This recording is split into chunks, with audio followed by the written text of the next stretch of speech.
Hello, c'est HR, votre chroniqueur. Alors aujourd'hui, podcast tout simplement pour vous parler de Nosferatu 2024.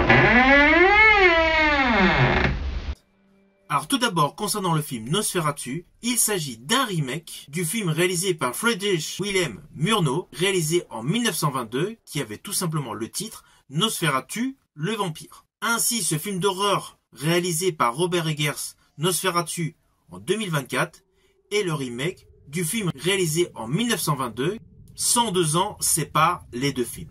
Alors le pitch de ce film est le suivant. Nous sommes en Allemagne en 1838 et on suit l'histoire de Thomas Hutter et de sa femme Hélène. Hutter est envoyé pour affaires dans les montagnes de Transylvanie, plus précisément dans les Carpates. Il est là pour faire des affaires avec le comte Orlok, un noble malade qui cherche à acheter une nouvelle maison dans le quartier de Hutter, plus précisément le domaine du manoir Grunenwald. Thomas Hutter fait donc le voyage, laissant Hélène et sa meilleure amie enceinte Anna Harding aux côtés de son mari Friedrich et de leurs deux petites filles. Après un voyage compliqué et sinistre, plein d'expériences effrayantes et angoissantes, voire anxiogènes, Thomas s'arrête dans une taverne où les habitants le préviennent d'abandonner son voyage. Rencontre qui fut assez particulière, car au début, on s'est d'abord moqué de lui, puis après que le tavernier a fait silence, il est rentré complètement stressé dans cette taverne. Et durant la nuit, il a fait un rêve bizarre. Il croit avoir assisté à une chasse aux vampires dans la forêt. Plus précisément, un cortège d'hommes portant des flambeaux autour d'une femme nue sur un cheval en direction d'un cercueil. Un cercueil qui fut ouvert pour permettre à un des villageois de planter un pieu en plein cœur d'un homme bizarre. Plus précisément, un vampire. Le lendemain matin, en se réveillant, il pense qu'il a peut-être fait tout simplement un cauchemar et ne retrouve plus personne dans le village, ni sa monture. De ce fait, il est obligé de rejoindre la demeure du comte Orlok par ses propres moyens, c'est-à-dire à pied. Il marche, il se retrouve en pleine nuit à un croisement en plein sous-bois. Alors ne vous inquiétez pas, je n'irai pas plus loin sur les lignes scénaristiques, je ne vais pas du tout vous spoiler. Vous me connaissez, je ne spoil pas, surtout si vous ne connaissez pas le film de 1922. Car c'est un remake très proche, même s'il y a des améliorations visuelles et scénaristiques. Mais justement, au moment où notre Thomas Hutter, interprété par Nicolas Hoult, arrive à ce croisement donc dans le sous-bois, ce plan séquence est mon plan séquence préféré dans le film. Il est totalement énigmatique. J'ai particulièrement aimé le mélange de couleurs ténébreuses et la froideur de la neige, avec le sous-bois très sombre et la caméra qui, au lieu de faire un face-to-face, c'est-à-dire on voit le protagoniste et directement le calèche, en fait on part du protagoniste et la caméra fait une rotation de 180 degrés pour terminer sa course sur le calèche vide qui ouvre sa porte. Cette scène est particulièrement réussie, c'est ma préférée. Alors je ne vous cache pas que ce film est ponctué de nombreuses belles scènes. Des scènes totalement anxiogènes et horrifiques. Alors oui, le concept de base, vous le connaissez, l'histoire est très proche de Dracula. Scénaristiquement, il s'agit d'une adaptation libre de pensée. Alors autant dans la bande-annonce, on ne voyait pratiquement pas donc, le personnage Nosferatu interprété par Bill Skarsgård, dans le film, c'est très aseptisé. On le voit, certes, mais essentiellement dans de la pénombre et par déduction. Que ce soit au moment où il est assis face au notable devant sa cheminée, comme la couleur est très faible, il y a un côté sépia au niveau de la cheminée, mais tout le reste est dominé par des teintes noires et grises. De ce fait, c'est davantage son ombre que l'on devine. Son visage, à proprement parler, on ne le perçoit pas réellement. Ceci dit, naturellement, dans le film, il y a plusieurs plans séquences où vous allez découvrir son visage. Visage maquillé, visage totalement effrayant. Alors Bill Skarsgård colle parfaitement dans ce rôle.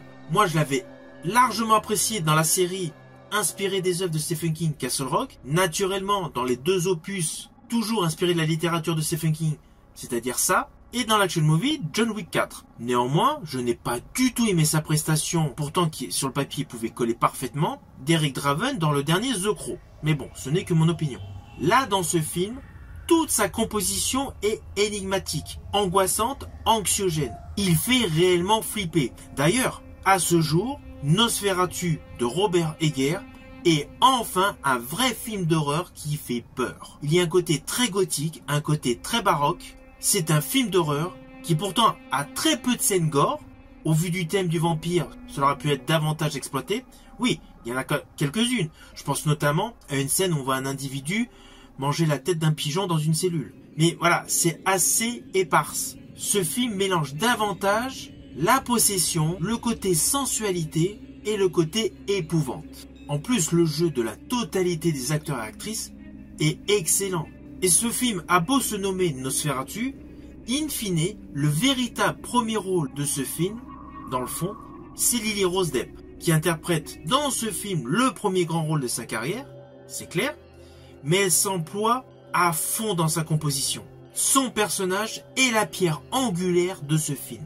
Elle passe par divers comportements et des attitudes totalement antagonistes. Son rôle est certes officiellement pas le premier rôle du film, mais au vu de son jeu, de son importance dans l'histoire, elle vole littéralement la vedette au comte Orlok, interprété par Bill Skarsgård. Alors toute la distribution est totalement étonnante, car nous retrouvons des acteurs mais dans des rôles totalement inattendus. Dans le rôle de Friedrich Harding, nous retrouvons Aaron Taylor Johnson, le dernier héros d'un Marvel, signé Sony, plus précisément Kraven.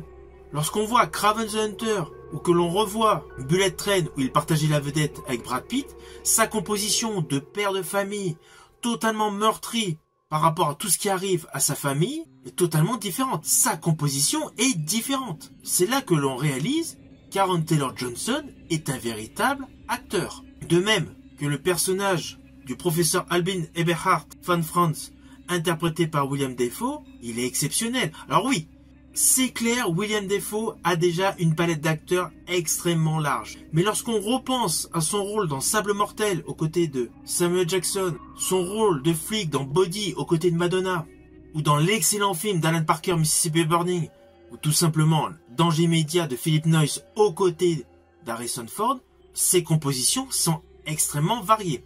Alors oui, pour la petite histoire, William Dafoe avait joué dans un film faisant hommage justement au film Nosferatu. Ce film avait pour titre L'ombre du vampire. Donc déjà, en 2000, William Dafoe avait mis un pied dans l'univers de Nosferatu. Car ce film L'ombre du vampire relatait tout simplement une aventure effrayante qui se déroulait en Allemagne en 1922 au commencement du tournage du Nosferatu de Monsieur Murnau. C'était pour la petite histoire. Donc il est évident que ce film est porté par un superbe casting. La colorimétrie du film est très particulière, il y a des tons très froids, très baroques, pour nous montrer le quotidien des gens, et dès que nous avons des instants de pure frayeur, nous basculons avec une teinte blanche et bleue. Ce que vous voyez d'ailleurs dans la bande-annonce. C'est vraiment les teintes dominantes pour nous présenter des choses effrayantes. Même si ici et là, il y a de temps en temps du sépia, mais c'est majoritairement une teinte bleutée qui s'étale sur la plus grosse partie de ce film.